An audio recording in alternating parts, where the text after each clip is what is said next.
माने सुपार 50 होननाय जों बिदि खालामनाय नङा जोंना जाबाय 101 जोङो 101 जन माने सारा बिटिसिनिफ्राय माने इन्टारभिउनि गेजेरजों स्क्रिनिं टेस्ट लानानै बेखौ सेलेक्ट खालामगोन आरो 101 जन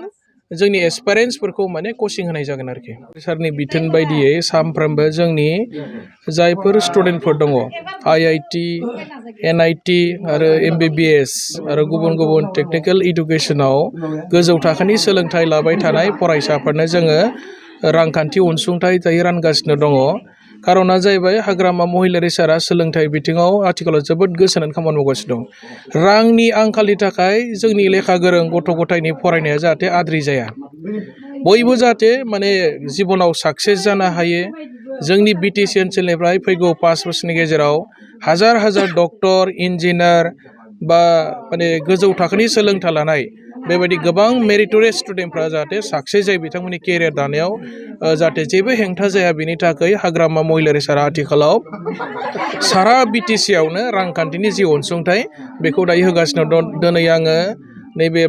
तामुलपुर जिल्लानि सिङाव थानाय गलबेरा गामियाव फैदों आरो बाहाय दानसोरां नार्जारी मुंनि सासे स्टुडेन्ट गरिब नखरनि स्टुडेन्ट बिथाङा दायो माद्रासनि IIT आव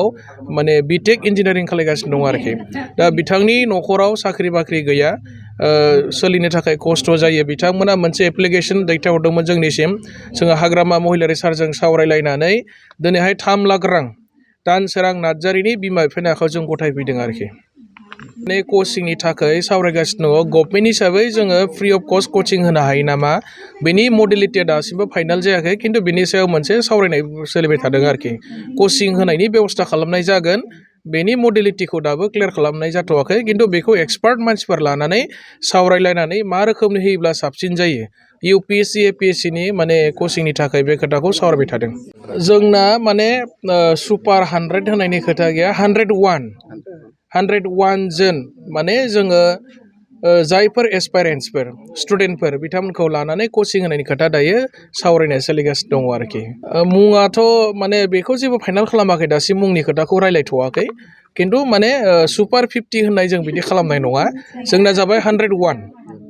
जोङो 101 जन माने सारा बिटिसिनिफ्राय माने इन्टारभिउनि गेजेरजों स्क्रिनिं टेस्ट लानानै बेखौ सेलेक्ट खालामगोन आरो 101 जन जोंनि एसपिरेन्ट्सफोरखौ माने कचिं होनाय जागोन आरोखि